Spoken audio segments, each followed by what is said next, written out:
For Rick Benjamin, coming up next on 6 Eyewitness News, several hot education topics tonight, including rezoning, school uniforms, and school prayer.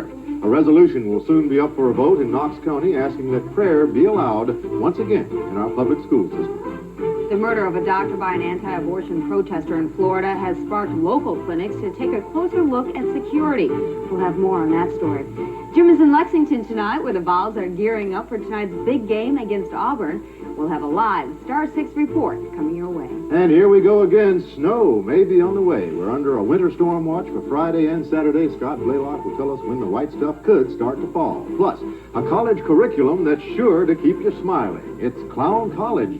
Those stories and more next on 6 Eyewitness News. 6 Eyewitness News is underwritten by Hardee's Restaurants.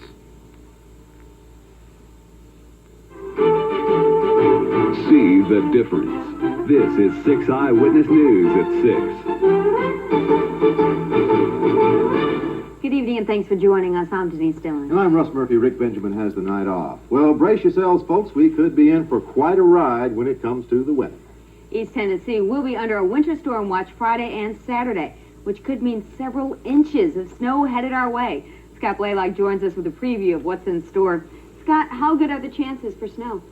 Well, the chances for snow are good, and it looks like we will see some winter weather headed in our direction. We are under a watch. That means for right now, just relax and pay attention. We will cover this. I'll be here. I won't let you down. We'll track this storm as it moves in our direction. Once again, we do expect snow. The best chance will it be starting tomorrow afternoon and overnight Friday night into the day on Saturday. That's when it'll get here. But I'll have the complete details on this. We'll track it and tell you all about it coming up. All right, Scott, we know you predicted the last snow that hit East Tennessee, so we'll be paying attention. Thanks. We'll be checking back with Scott a little bit later in the show. A fierce battle is brewing tonight between the Knox County School Board and hundreds of angry West Knoxville parents. The board votes tonight on a controversial rezoning plan that affects 800 students at Farragut, Bearden, West, and Carnes High Schools. Reporter Tracy Finley is standing by live at West High School, where the board meeting is just starting. Tracy, it looks like this is almost a done deal. Could be, Denise. At least 6 school board members have already publicly expressed support for this plan, and that's enough to make it go unless these parents and students here tonight have some say about it. Now, the board wants to relieve overcrowding in West Knoxville by moving incoming freshmen and sophomores eastward from Farragut to Carnes, and sophomores and their parents object, saying they don't want to change schools.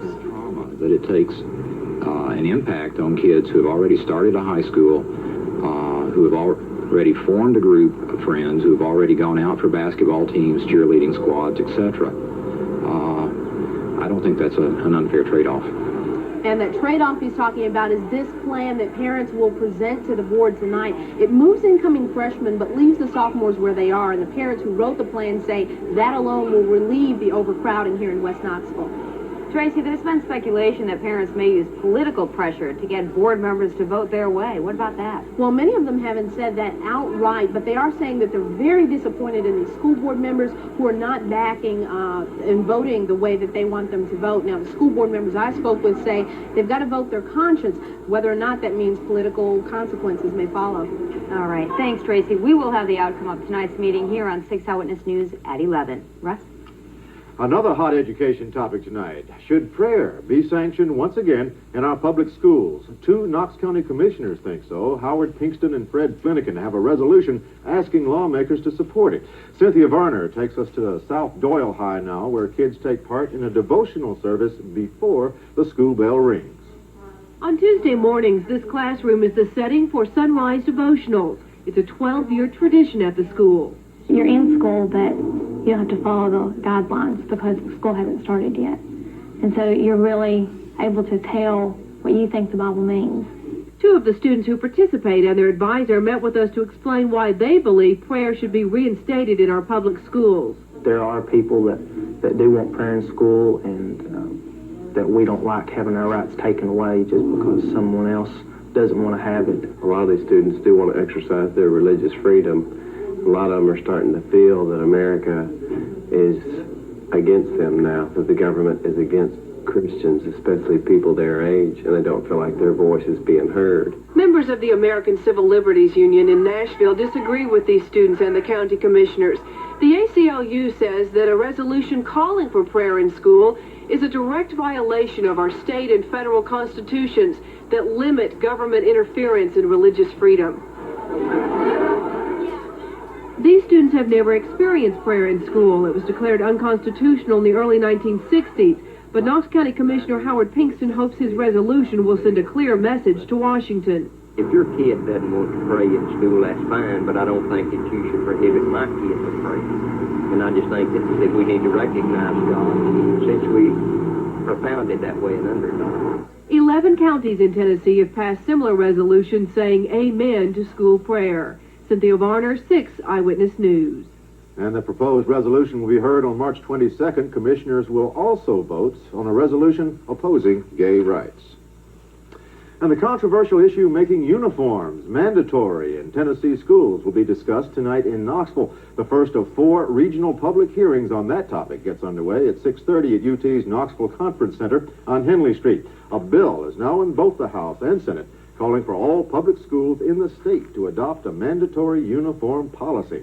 One of the bill's sponsors, State Representative Joe Armstrong of Knoxville, says it would help cut down on school violence and take away peer pressure to wear expensive clothes. Public hearings will also be held in Chattanooga, Nashville, and in Memphis. Tonight, the death of a Florida doctor who performed abortions is raising concerns locally. Dr. David Gunn, who once worked in Nashville, was gunned down yesterday in Florida. Gary Weiss has reaction to this first deadly encounter in the fight over abortion. A shocking day for those working in Knoxville's 2 abortion clinics.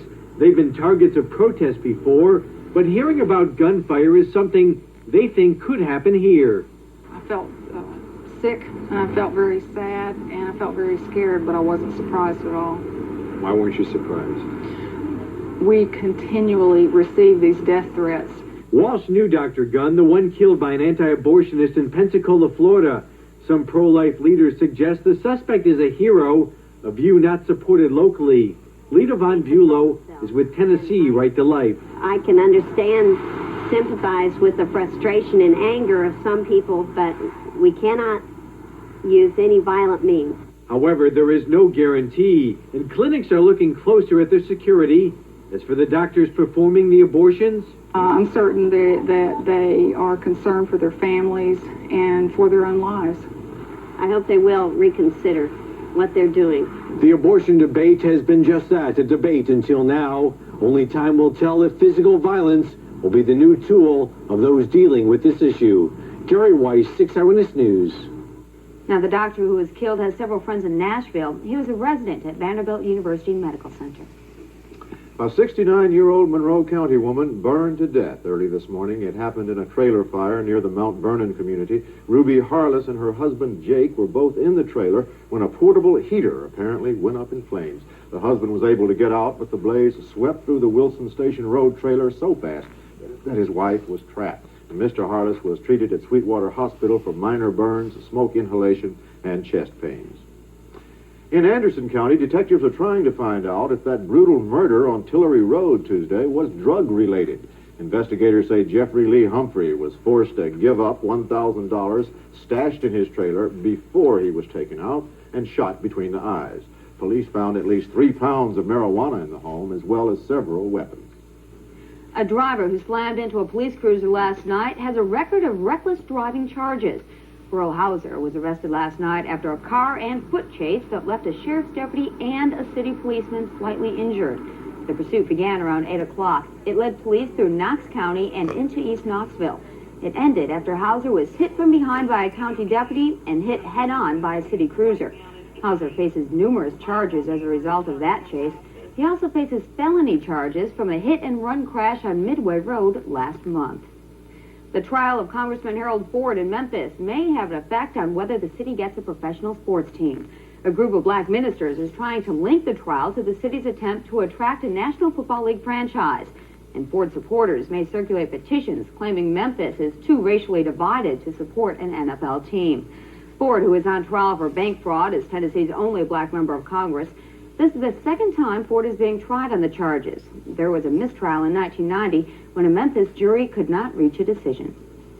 Well, hundreds of jobs are headed to Campbell County. DeRoyal Industries plans to open a plant there in the spring, adding 200 jobs to one of our most economically depressed counties. The company, which makes hospital supplies, will take over the old Health Techs building. The Powell-based company also has plants in New Tazewell, Maynardville, Oak Ridge, Portland, Tennessee, and 3 other states. DeRoyal will have more on this move at a news conference tomorrow. 200 new jobs. Yeah, That is terrific. boy, great. There's more to come here. Scott's back to tell us about that snow that could be headed our way. Yeah.